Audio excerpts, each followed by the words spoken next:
Hello, everyone, and welcome to Hit and Hustle from irishsportsdaily.com. I am your host, Greg Flamong, and with me, as always, is the professor of Jamie University, Mr. Jamie Ueyama. It is Wednesday, April 3rd. Jamie is in South Bend in a Notre Dame themed bunker, it appears, and we're going to be talking about spring practice. Jamie was at spring practice today. We got 5 viewing periods to observe the Notre Dame football team. Sounded like some pads were popping, Jamie. That was nice to see. Nice to see that. Guys mixing it up there. We're going to talk about Jamie's observations. We're going to talk about some of the things. Maybe he's heard some things about how some of the position group competitions is shaping up. Linebacker, offensive line, things of that nature. So thank you, everyone, for tuning in. If this is your first time catching our show, please hit the like. Please hit subscribe. Please hit the notification bell so whenever it is we are going live. Links to the podcast are in the description below. And this show is going to be brought to you by ESQ Clothing, which is founded by Notre Dame alum Ge Wang. You've seen ESQ on all your favorite Notre Dame players and coaches. With over a decade of making the best custom clothing available, ESQ will help you look and feel your best in 2024. From a perfect fitting suit or sport coat, shirt, or bomber jacket, or that perfect tuxedo for wedding season, check out Ge's amazing work at esqclothing.com and book an appointment to upgrade your wardrobe today. Mention ISD and get 10% off your entire purchase. Jamie, many people are wondering right off the top, how is your shoulder? You flew, you flew on an airplane. Rajon says Jamie flew with only one wing working. We only need one wing. How are you feeling right now? I'm feeling pretty good, actually. I'm not in I'm not in a sling, although I could still be in a sling, but it's been progressing pretty good. Like, I mean, I don't think I'm going to be like full go for a while, but I mean, I can easily do just regular kind of things, just can't like reach up top of the cupboard kind of thing. Like, like you can't carry anything too heavy with it, whatever. But other than that, I'm doing all right with it. So feeling pretty good. Yeah. From my experience, the sling is just kind of a pain management thing. It doesn't really help with the healing. It's just like more comfortable, right? You don't have to have your arm, kind of dangling there. It'll just rest it there. So that's good. Sam K says, give him the red jersey during cupboard reaching drills. You got to get Jamie a red jersey out there. I'm feeling good. So that's a good job by you, Sam K. That's a good comment. Just straight off the top, we are on spring break over here at my house, and all my children are here, and my wife is at work. So if one of them comes in here and starts talking to me about something, that we're just going to work through that. There's nothing I can do. I can't stop the show and deal with them. So we're just going to work through it. We'll improvise. Yeah. I've given them food. I've given them some entertainment in there, but who knows? Jamie, you saw practice today. Riley Leonard is out there. He's in a red jersey of all the quarterbacks, but he's got a little ankle brace on. I guess, I don't know. What did you see from that? What did you think about that? What is your thoughts on him kind of already being out there and throwing the ball around? Well, I think just, I don't think he was running around too much, but like he was in an air cast where, to the point that if you didn't see the cast and you just saw him kind of like walking, you'd be like, oh, he's normal. Yeah. Like it's, so I think a lot of people who were kind of speculating that it was going to, like, this was going to be like this thing, whatever was going to last. Like, I think, like we talked about before with Marcus Freeman and his comments about certain injuries, how he's extra cautious with it. And the fact that he wasn't with Riley Leonard, I think it says a lot, right? That just there, and also says to like Riley Leonard, like, he wants to compete. He wants to come out and he doesn't want to miss. He doesn't want to miss time, and he doesn't wants to take advantage of it. So, I don't think he is. I can't imagine he's going to be like. I don't expect by, next week all of a sudden he's going to be like full go or anything like that. But I mean, just even the fact that he's out there even a little bit, I think is really encouraging.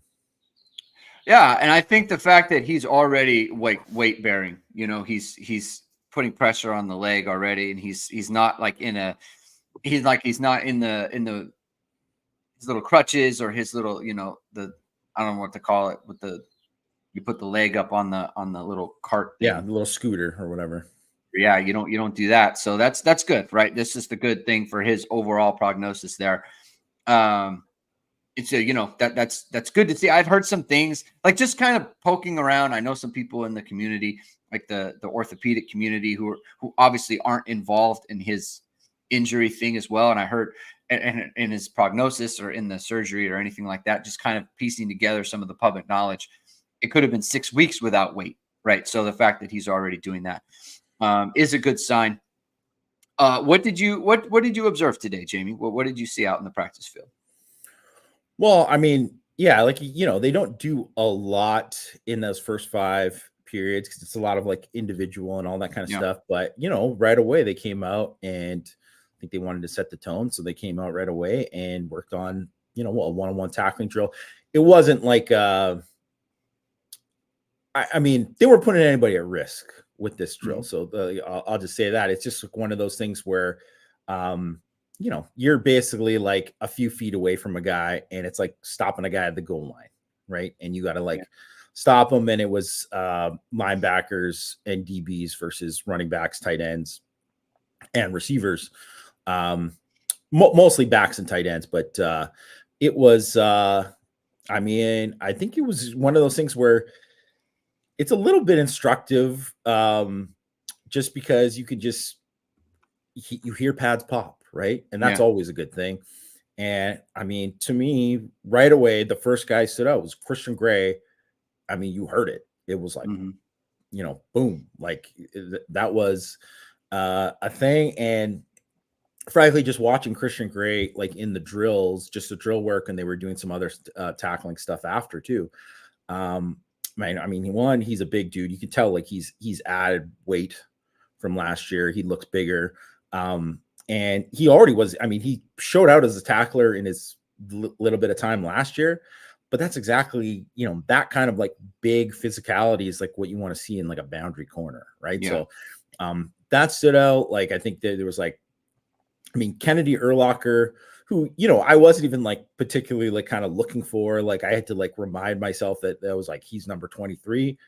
And first of all, he's small. Like there's no confusion that he's going to be Brian Urlacher. He's not going to, unless he goes through like an incredible growth spurt or like, the X gene at 18, 19 years old, like that happens all the time. Yes. So it's just not going to happen. He's just not built like that. I mean, but he's another guy like where, I mean, it was one of those where everybody was like, "Oh, right." And when you're not getting a big run and that kind of thing. So if someone's doing that, it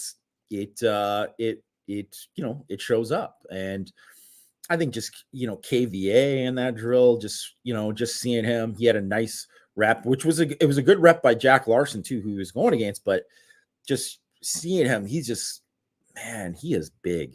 He is big, where he looks just as good or better than the linebackers who've been there for like a year or more, right? Like physically, man, he is legit, and he just, absolutely looks the part. That stood out. And I mean, Jordan Clark too, who was not another guy who's not a big guy. He's not a big guy, but I would say he is bigger than Thomas Harper. Like, to me, if I was going to look at him, I would say he looks just a bit thicker than Thomas Harper. But same, like he's not super tall or anything like that, but man, that guy's got some snot in him. He was, I mean, chip off the old block in terms of just, his dad. Everybody remembers his dad playing for the Steelers and some of those big hits that he had in some of those Ravens games. Like, I mean, he's got something to him. He's got an edge to him, which, that's a good fit as a nickel. And then a lot of the other stuff was just like indie stuff. I think that, wasn't too instructive with some of the stuff that we saw. Couldn't really, I couldn't really watch the lines. Like they were out, so couldn't really see them. But saw a little bit with the defense where they were working with backers and safeties. They were working on like just some like passing off stuff and coverage, and just basically like based off of motion and stuff. And you could just see like they were so on point with things that I don't want to say it's surprising, because they do have veterans coming back, but it's not like it's Bertrand and Leofau there, Right. with DJ Brown in there too, right? It's like, Schuler's new. Obviously Drake Bowen is new. Sneed is elevated up there too, with the excuse me, with the regular, the base defense. And those guys are on top of things. They're really on top of things. And just thought that was, impressive. And I just think it was just interesting too, to see that when they went nickel for the first time, and like, whatever, you see at the beginning of practice, we don't know what they're doing later on in practice when they're doing it. But the first nickel group that came out, it was Sneed and Kaiser at linebacker, right? And then obviously Clark at nickel, and X Watts and Schuler at safety. And I mean, just Schuler, he looks like $1 million, man. He looks physically so impressive, and just big and long, and moves well. And he's going to be interesting, because I think he's a little bit different than some of the other guys that they've had, in recent years, just in terms of his just overall just size. Like, obviously, I don't even include, like, Kyle Hamilton's such a unicorn. It's just like, you can't even compare him to anybody else really. But like, just if you're going to say, like, compared to say Brown and Henderson last year, like, Schuler just looks different, and he just is different. So that's going to be interesting. It's going to be really just like a real like physical thumper, like which they haven't had. Because like you think about, okay, Kyle was a thumper, obviously, but he's a different conversation. Like Alohi was a thumper, but he was smaller, right? Like he was not a big guy. So it's like you aren't, he's going to bring it, but he is not a physically imposing person. Like, I don't want to get hit by him. And a Don Schuler might be that kind of guy, where it's like, I don't want him to be coming downhill and be the one who's hitting me. That hurts. I don't like it. And so like they haven't had that kind of guy in a good bit. I mean, it's been a little while since they've had a thumper back there. And so that's interesting in terms of, like you said, the skill set situation. With Jordan Clark, Vamos Irish is asking, was Clark practicing? I mean, he was. I saw him out there in the videos. And he takes on added importance because Clarence Lewis is leaving the program, right? We haven't talked about that on this show yet, and it was interesting. Not something that I saw coming. It could be indicative that Jordan Clark looks good, and that he's out there and he's kind of solidified his position there. And it's like, maybe he doesn't want to be backup nickel, and maybe he doesn't want to be backup field or backup boundary or whatever it might be, right? He can go somewhere and start. I'm interested to see where he ends up. But like, if he wants 600-700 snaps next year, short of injury, that wasn't coming. It wasn't going to happen. And he's already got his degree, right? Like, and I think, last show we talked about how, or someone asked the question about people leaving. It's like, people have to leave because they're over the scholarship limit. And he is the exact type of player who already has a degree, can start somewhere else, and has had a ton of playing time, right? So like he can go play somewhere. He has his degree, and it's just like a seamless thing. I didn't see it coming. Like, I hadn't heard any rumors about it. But it's one of those that, like, that makes sense, right? It's a depth piece that hurts, but you have to be able to develop a guy like Micah Bell, right? Maybe you have Leonard Moore, who you can fast track into a spot. Maybe this means that Chance Tucker finally gets a role as like a kind of a regular player. Maybe he can get 200 snaps this year. Like something they need to replace those 200, 300 snaps. You can get it from some place. But Jordan Clark adds kind of a, he takes on added importance now. We've heard a few good things about Jordan Clark this year, about the way he's moving around. Like you said, he's a thumper. Like he's very physical, and so that is bigger than Thomas Harper. So that's going to be interesting to monitor and track, as well as Christian Gray and Jaden Mickey. I'm interested in your thoughts on kind of the linebacker situation. Mike put out something on the irishsportsdaily.com message board that I think people should take a look at. He talked about his time at Notre Dame and what he noticed when he was out there. I think it was about for a week. Not just what he noticed, but on kind of some rumblings that he had heard about some things. The linebacker situation, how do you see that progressing at this point in terms of, sounds like Drake Bowen's making a move. Sounds like Jaden Osbury looks really good. Kind of unclear about where Jalen Sneed fits into all this. We know KVA's looking impressive. Kind of how do you think things are sitting right as we speak today? I mean, I think the fact that you have Sneed there and he's coming out with the ones and staying in there when it's the nickel, he's not the guy coming off the field. Yeah. That's not nothing, right? So I think, for sure. When there's that, what you're going to get out of Kaiser already at the bare minimum, like what the floor is there with Kaiser. And I think you look at that and you have Osbury, you have Bowen, who I would say Bowen is probably, above, with the top group for sure. Like he's, to me, not just with him rotating, but everything I've heard him, like he's going to play a lot this year. But I do think like KVA and Osbury are guys who are good enough to probably play. And from, that's stuff that I heard as well, that I think it's going to be like just good problems, really, right? Yeah. Like good problems to have is that you have guys where maybe you don't have enough spots. And the one thing is that I do think nickels, you still got to match up, right? Personnel wise. So you're still going to have to play nickel a lot most of the time, right? Just based on the teams you play.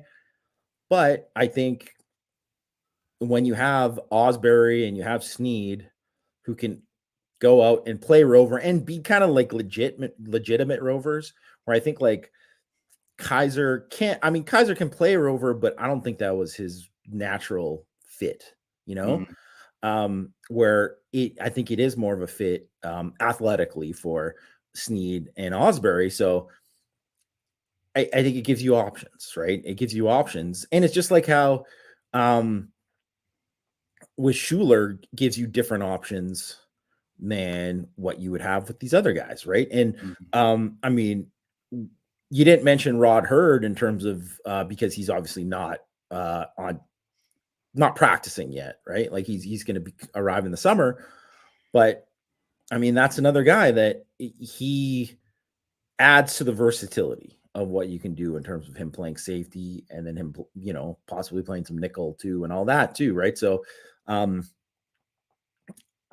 really like that kind of group that they have in terms of like how multiple they can be. And obviously we didn't get to see, we didn't get to see any, like they were doing like inside run today. So it wasn't like you really get like a good look. And frankly, I could tell you all these other practices where, they were doing 7 on and Prince Coley looked great in 7 on. Right. But it's like a different story when you get into, when you're actually going, inside run and all that. Right. So, and team and all that. So we'll see it all work itself out. But I think the key is that however it works out, they're going to be good at linebacker. Like I think they're going to be very good. How does Jaden Osbury look physically? I've seen in a couple videos, and I'm not like they're quick clips, so it's like I can't really assess how he looks out there. He looks pretty svelte, explosive, I guess, Yeah. is my impression. I'm wondering if that's kind of the case when you're out there looking at him. Yeah, to me, he looks like, I mean, he's not big, right? Like Yeah. that's for sure. He's not a big guy. Um, you know, obviously moves really, really well. But I think if you saw, like, if he was wearing another jersey, you would think, oh, is that Keidron Young or something, like, Mm, in terms of yeah. just like he's kind of a big back size. That's kind of what you would think with him because he's not the tallest guy either, right? So, Mhm. um, yeah, I don't know. I think it's interesting because, yeah, his thing is if you put him next to KVA and Bowen, and Sneed, really, right? Like those guys are longer and like look different, right? Than him. But I mean, obviously he is super quick and I think instinctive, and one of the other Mhm. things that kind of like separates them too. Yeah, I mean, it's going to be it's interesting and exciting to follow that group, because they're just such good athletes. Like they have a lot of talent there just as football players. We in the last show we had a question in our mailbag show about players switching positions, and I found myself just kind of putting the linebackers all at different spots because I feel like they all played offense in high school, and B, like, just they have a lot of utility. And when you have guys like that, that's what you want in the middle of your defense there at the second level. So they have just so many options. Drake Bowen's obviously a really good athlete. It's like a baseball player as well. Jalen Sneed's a great athlete. Jack Kaiser, right? Like and I think the fact that there could be a rotation like that might actually be to his benefit. He's an inside linebacker, I think, but maybe doesn't have that size to play the type of snaps that Bertrand would play or that Maris would play. Like it helps him physically not to have to put up with 60, 70 snaps a game. Maybe if you keep him at 40, you can get the most out of him as a middle linebacker. So that's going to be interesting to track there. You made a couple of observations about the defensive line in your write-up today. What are some of the things you noticed from those guys today? Well, I mean, I didn't get to see these guys actually. I mean, I only saw them physically, right? So Yeah. that's the main thing, is that, like, I don't want to say like too much in terms of how they practice, because they were outside and then in the far corner, like, for practice. So I didn't get to kind of see them go through drill work, but just like, seeing some of these guys physically, like, I just thought, not unsurprisingly, it's not this is not like a breaking news or anything like that, but like Josh Burnham, you could really just see like where the difference between him and, like, say, Junior Tuihalamaka compared to last year, where I think you look those guys when they like kind of walked in side by side before, you would say pretty similar size wise, just like, and you could see that Burnham has kind of like upped it. Like, he is, first of all, the guy is like rock solid. He is rock solid, and just thicker. And I mean, Tuihalamaka's always got big, big, big legs, but like, we can see with Burnham, like, really upper body wise, he's like really added a lot of muscle, and he's much bigger. I thought it was interesting. Boubacar Traore, he still looks slim to me. He looked like kind of the same like guy that he was. And I mean, I have no idea what, how his kind of like time in the weight room has been or whatever. And I'm really interested to kind of see him, not as a pass rusher, because I think I'm pretty positive he's going to do well as a pass rusher, no matter what, in kind of what situations. But I'm really interested to see this guy play the run and see him like set the edge and, like, maybe line up in a 7 technique and have to, like, go up against tight ends at the point of attack. Like, I want to see that from him. And he's super duper long. Like, he's super long, but he just doesn't look, I mean, I would say that was one thing, if you were going to say like the difference, because there's a lot of comparisons with him physically to Foskey last year, Mhm. where Foskey was just thicker, right? And but Yeah. I mean, I would also say that Traer is more flexible, so that's part of it too. But I don't know. I'm going to be interested to kind of see where he's at, because to me, he didn't make as big of a physical jump as I kind of expected him to. And I mean, I didn't get a good look at too many of the other defensive linemen, other than I'll say Sean Seviano is a big dude. He's huge, but I mean, definitely he's got a bit of a belly. He could still be big and play big, but he could shed some LBs. I think that's for sure. And I didn't get to see Logan Thomas, whatever, he's out, so it's just you can't even really touch him, and he's getting back off the thing, but he's got work to do. I will say Bryce Young, just as advertised, you're just you notice him, even if you didn't know, if you weren't looking for Bryce Young, you'd be like, who's that guy? So that's always a good sign, and not surprising based on what everyone has said already. And I don't know, it'll be interesting because you can't tell anything with Mukum because he's hurt and he's there, but I mean, guys like him and Devin Houston and Brandon Vernon, to me, it's not like it's not like a noticeable thing with them compared to say when you're looking at Anye from where the jump Anye made last year, where you're just whoa, I mean, all that really matters is how these guys look when they're strapped up and all that. I will say Tyson Ford, I mean, he's back to being big again. He's big. He is very big, but it is weird to see him like that though too, because it doesn't look like, I wouldn't say that he carries it as well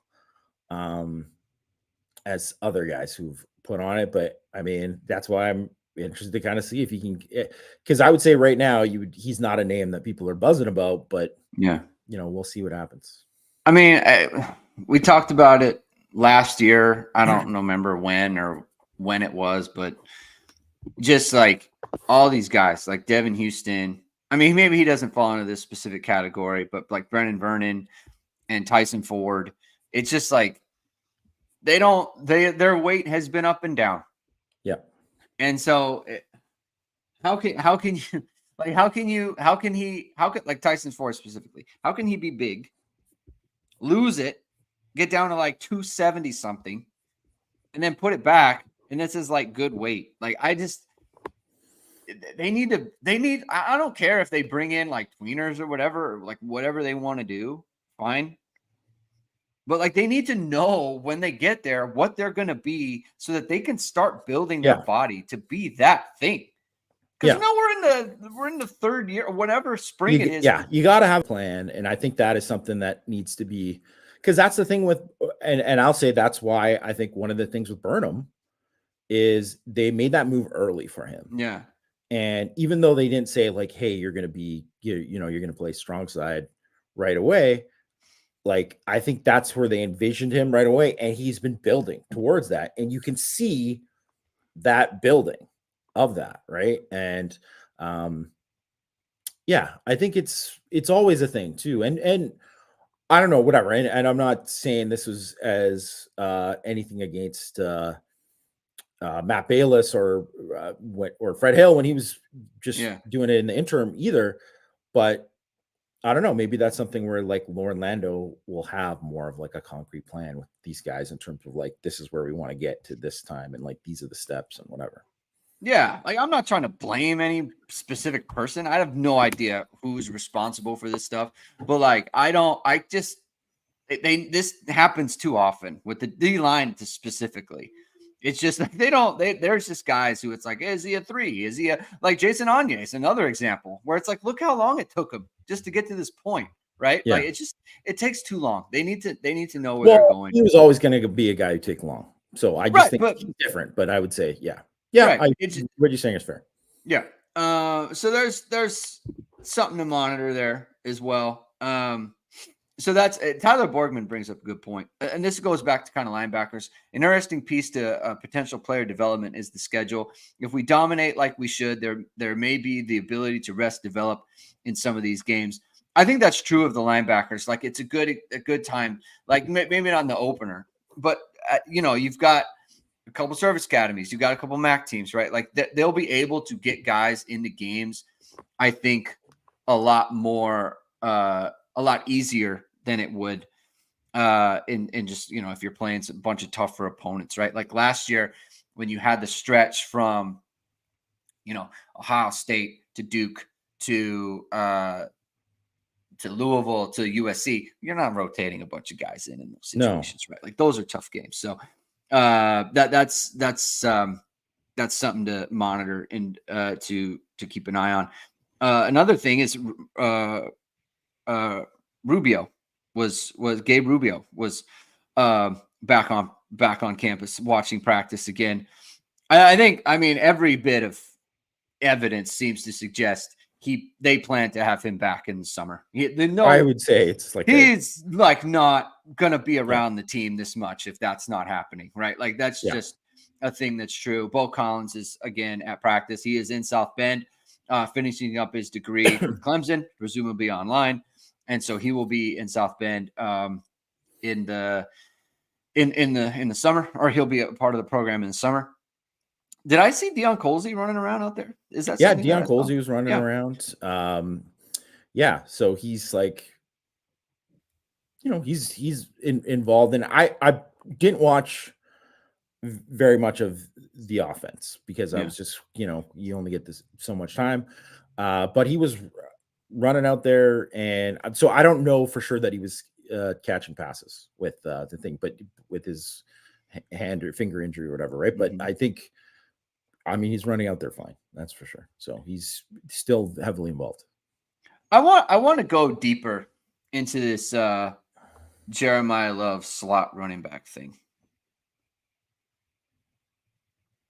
How many carries do you think that he gets like next year? At first I was like, oh, they're doing it just to, get him some reps in slot. Maybe they'll move him to slot. Now I'm kind of thinking maybe they want more out of that than I previously thought. How many? I guess to re-ask the question. How many carries do you think he gets next year? Like, is he going to be like mainly a running back? Yeah, I think so. Okay, I think that's the plan. I think that's the plan that he's going to be. And that's something that I talked about with Mike a little bit on the Power Hour earlier in the week too. Is that like everything that we know is like the plan is he's still going to be like primarily a running back. This is just kind of like additive. Okay.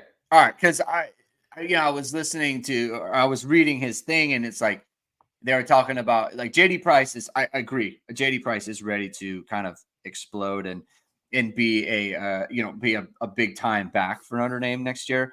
But it's like talked about Jabron Payne. It's like, oh, he's much improved. And I'm like, whoa. Like, hey. Like, this is not what I want. I don't want Jeremiah Love in the slot so that it's like they can give Jabron Payne 10 to 12 carries a game, respectfully speaking.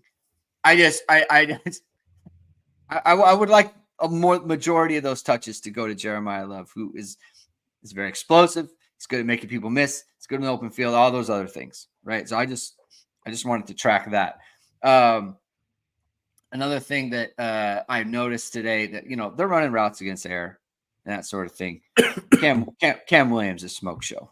Yeah, that guy, he is super explosive. I don't know where he's at with his, does he know the offense and all that stuff? I have no idea. That guy is explosive, and you got to find a way to get him out there. And I think that Jaden Greathouse is carrying himself.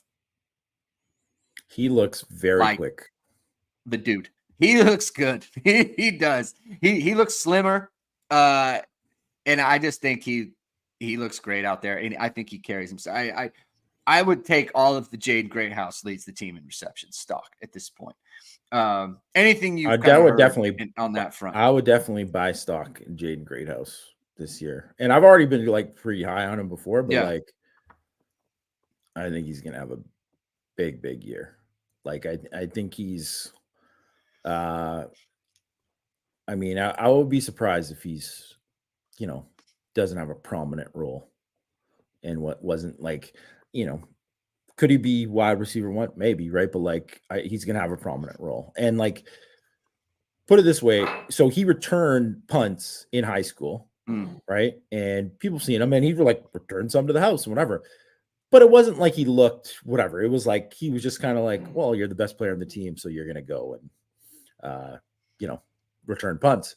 But he was back returning punts in this practice, and you just kind of see some of like the short area stuff that he was doing. I was just like, didn't know you had it in you, kind of think. Like it was like that, and that's just kind of how he's looked. Like it's just obvious, and then that's something that I had talked to Matt Freeman about before, before practice too. Was that like he was like, yeah, like it's noticeable, Greathouse, and it's so I mean that's a good thing, and I think the fact too, right, that he's kind of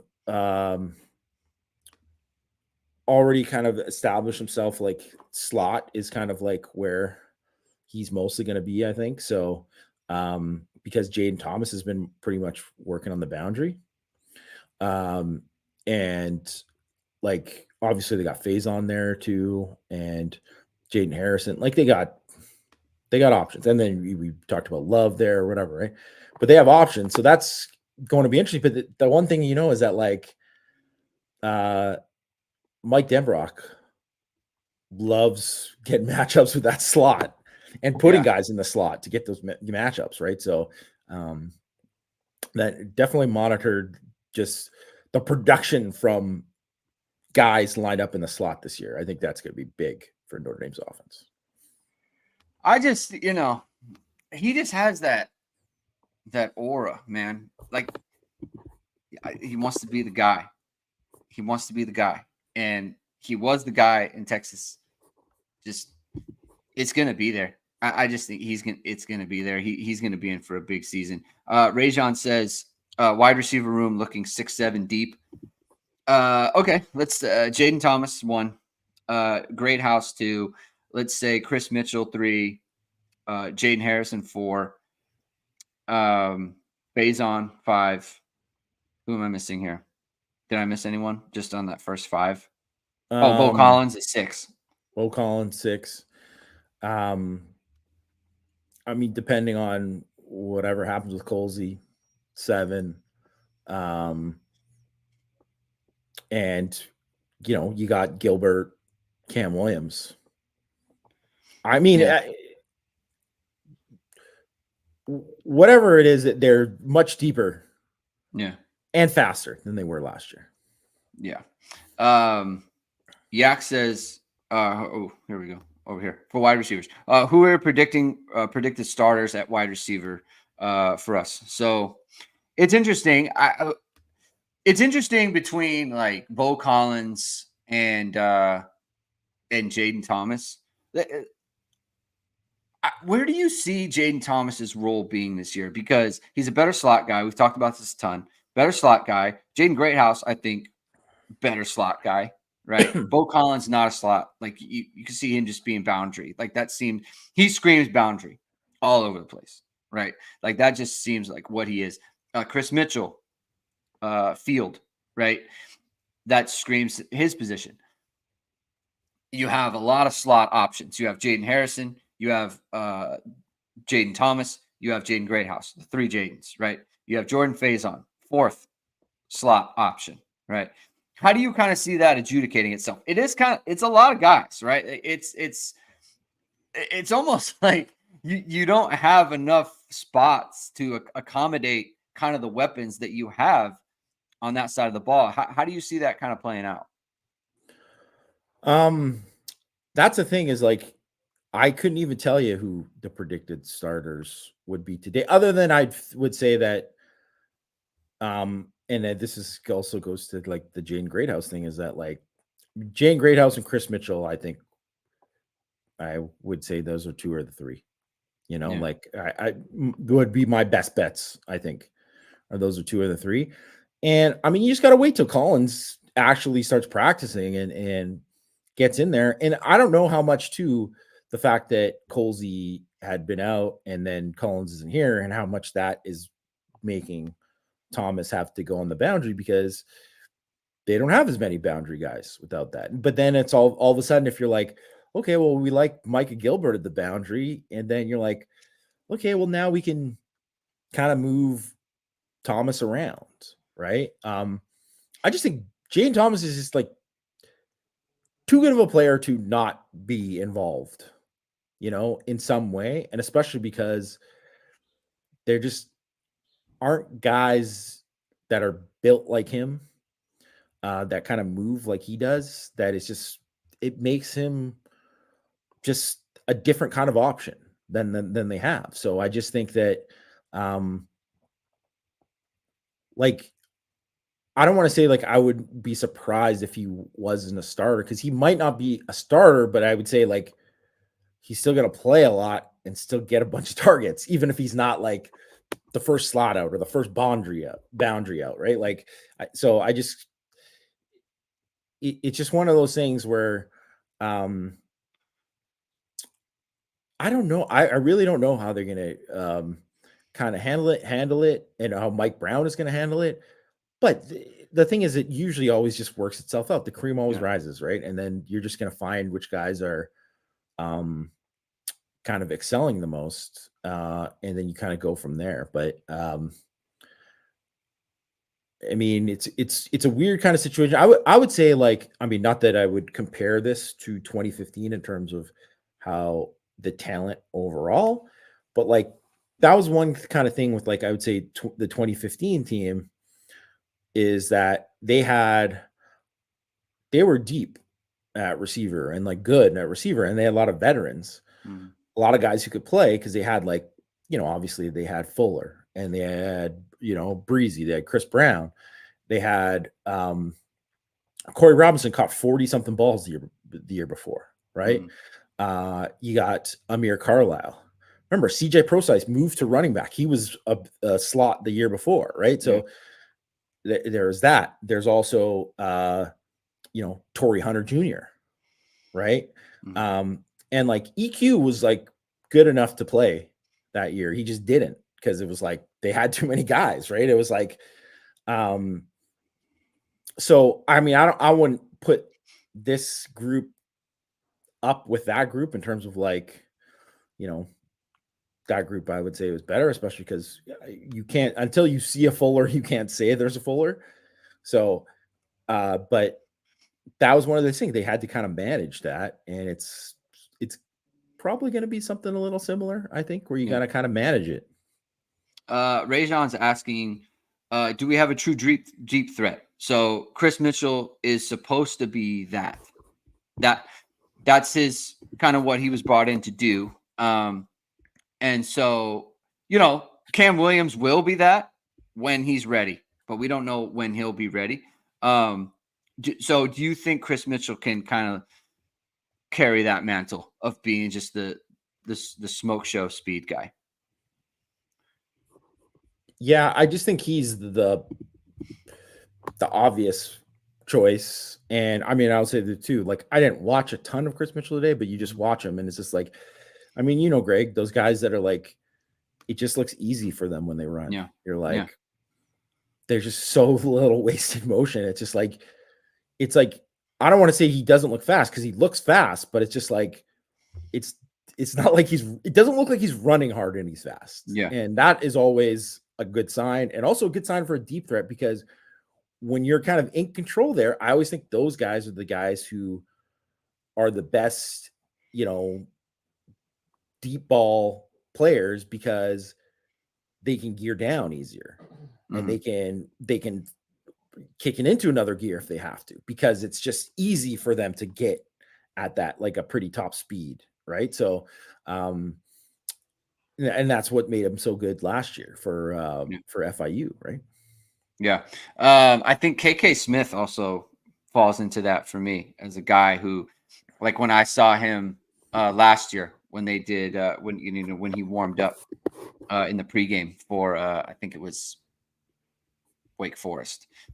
He's an easy mover, man. He really glides out there, and he's just moving. You can just tell his acceleration and that sort of thing. So he's also like kind of an interesting X factor for me in terms of like missed a lot of last year with injury, so he's kind of catching up physically. But I think he might have something as well. So we're gonna put like a soft monitor on him, just kind of looking for updates on KK Smith. Interesting wide receiver prospect. On to the offensive line. Uh, it's been mentioned on Irish Sports Daily a couple of times. People are very excited about Billy Schrauth, Ashton Craig, and Charles Jagusaw. Things look good there, right? Those three guys have kind of taken steps forward, like meaningful steps forward to some good play. You mentioned you had a little tidbit about Emil Wagner, how he looked physically. Why don't we get to that now? What was your kind of observation there about how he looks? Yeah, like obviously I'm not out there with the scale. Like, Emil, are you over 290 today or Yeah, whatever? But I mean, he looked great to me. Like he looked just, you could tell a difference yeah, from what the player he was last fall to now. And I think that's what kind of, like, you can really tell the difference. He just is a bigger dude. A mm, bigger dude. So um and that I think stands out because I mean, he fit in with everybody else in terms of the line, and like pretty yeah, much everybody is like 300, right? Like that's yeah, just kind of across the board, pretty much, right? And he absolutely just fit in with everyone else in terms of physically. Like he didn't look different to me, where when I saw him the last 2 years, I'm like, yeah, he did look different. Like he wasn't quite matching up with everybody else physically, and I'd say no, that's not the case. But in saying that too, though, I should mention that like there's a difference now, and it's a little bit like when Quentin Nelson and Mike McGlinchey were gone mm, after 2017, where because those guys, they just looked so different, right? Like right. it was like, I don't want to say man amongst boys, but it was almost like that because they're just were like, they look like NFL players then, right? Where it was like these guys look like they had been in the league for a few years. Like that's how they looked. I mean, and really Quentin Nelson looked like that for most of his career, right? And McGlinchey too, really. But when they left, like there's a difference between, you know, third year Liam Eichenberg or second year Robert Hainsey as Yeah, your tackles than Mike McGlinchey, right? It's a different, right? Like it's different when um even if you were going to say like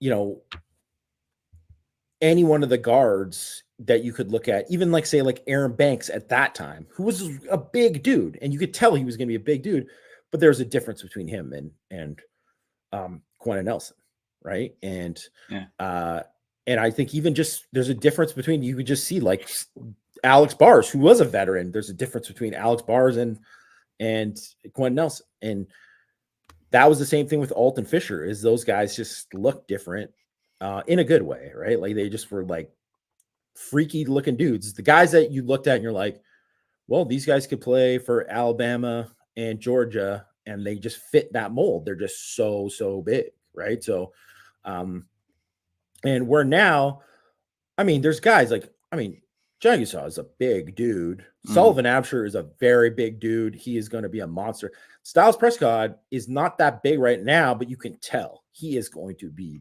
big. Like, and he moves well too, right? Um, but you look at kind of like across the board, they don't have quite the same stature as some of those other guys were.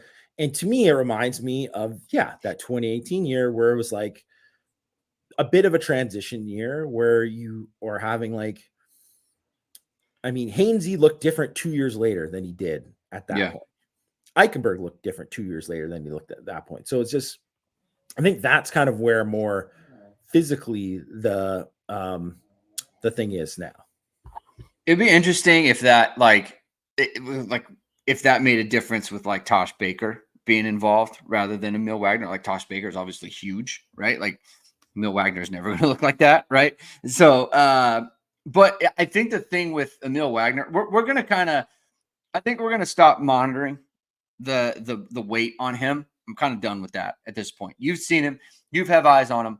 It's over with now. He's just a guy who's viable, ready to. I don't care what he weighs. If he looks like he can be out there and physically participate, then that's the deal. It sounds like Tosh Baker knows this is the time, right? It has to happen now, and that is pushing his play. And look, that is what you want, right? Because he knows Emil Wagner's coming. He knows he's a good football player. And Emil Wagner knows like the spot is open for me as well. I think that is going to make for a good situation at right tackle. And it wouldn't stun me, honestly, if we saw a rotation there. It really would not. I think Emil Wagner can get to the point where he plays well enough to where they have to play him, and Tosh Baker plays well enough to where they have to play him as well. And I honestly, I believe it would be okay for them to kind of be in that situation. It might even be good for both players. You kind of never know. But I think to have, to solidify your centers, to solidify your, one of your guard spots, and then to have Jagusaw actually be the guy to where it's like, hey, he can handle that left tackle spot. He's going to be the next in line. I think that really makes a big difference for an offense. Kind of lets them kind of plan. It's like, okay, this is the type of team we're going to be. Interested in your thoughts. People are talking about Rocco in the chat. Because he's never played. I think he's only played on the right. Billy Strouth is on the right. But I think he can play on the left, right?